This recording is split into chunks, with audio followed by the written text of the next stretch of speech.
Herkese merhabalar. Salamura yaprak sarması tarifi paylaşıyoruz. Salamura yaprak yapımı paylaşmıştık.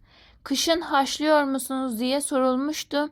O yüzden nasıl hazırladığımızı göstermek istedik. Aysel Sultanım etli yaprak sarması için malzemeleri hazırladı.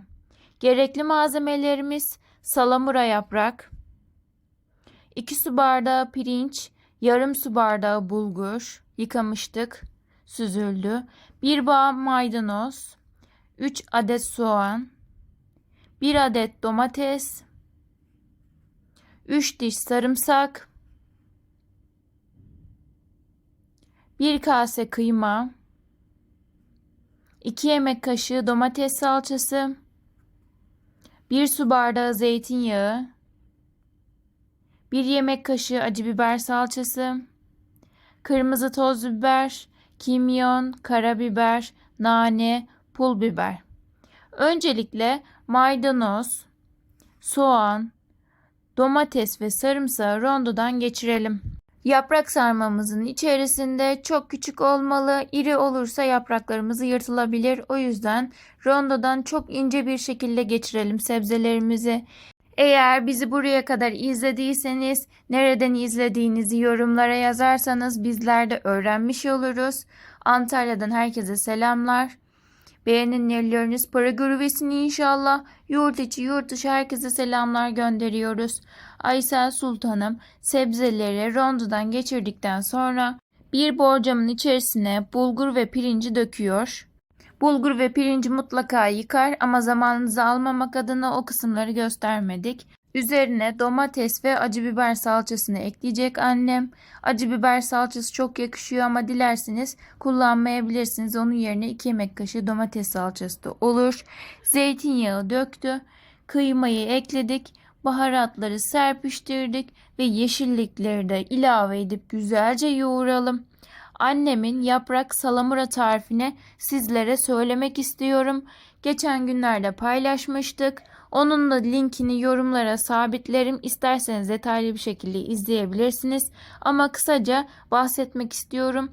Salamura yaprak tarifi: 1 kilo asma yaprağını pazardan alır almaz eve gelince demet yapıyor Aysel Sultanım. Saplarını kesmeden 15-20 adet asma yaprağını demet yapıp geniş aşure tenceresine diziyor. Salamura için mutlaka hazır su kullanıyoruz. Hazır su kullanınca yapraklar erimiyor.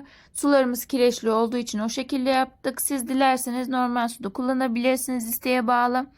3 litre hazır su kaynatıp içerisine 1 su bardağı iri kaya tuzu, 1 yemek kaşığı limon tuzu ve turşu koruyucu katıp büngül büngül kaynatıyor.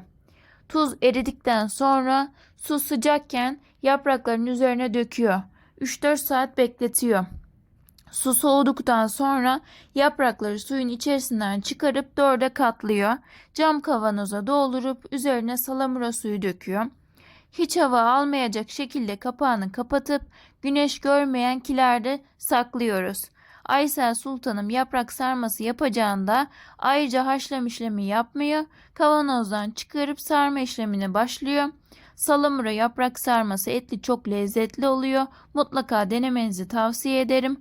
Ayrıca salamura yaparken mutlaka iri kaya tuzu kullanmanızı tavsiye ederim.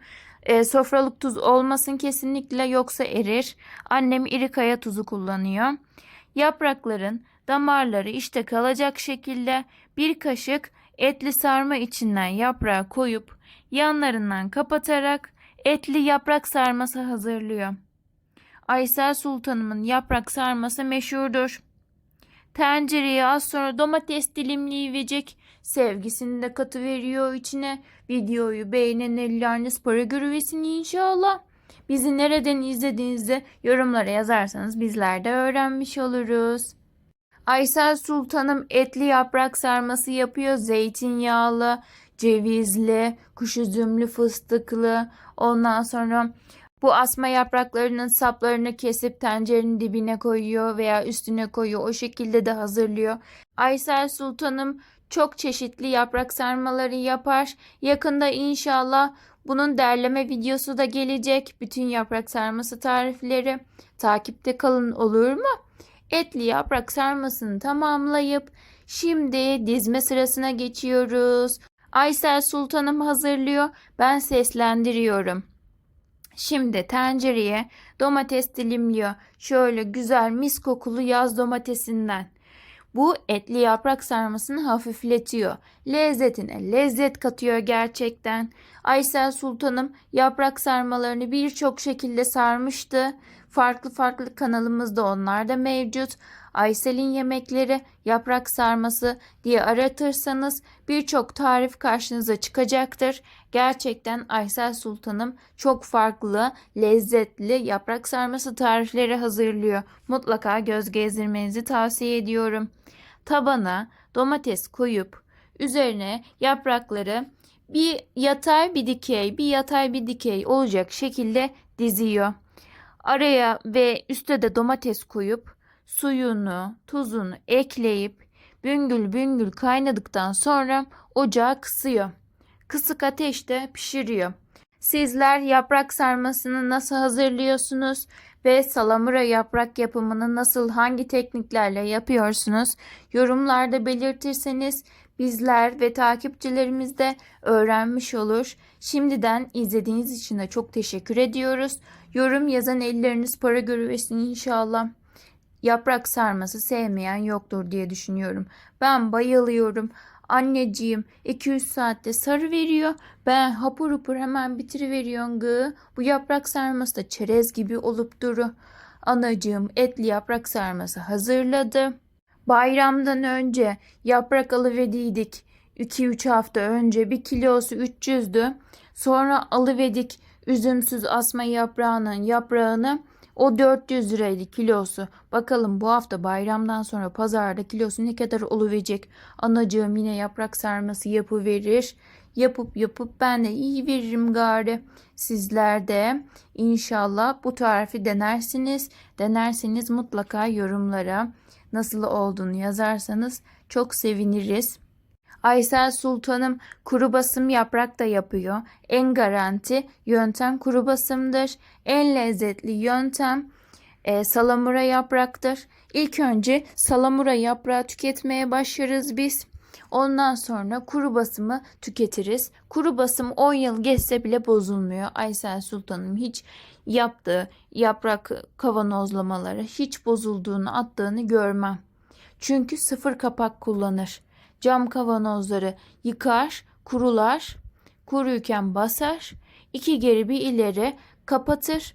Ondan sonracığıma sıfır kapaklar mutlaka sıfır olmalı. Hiç atmıyor yani.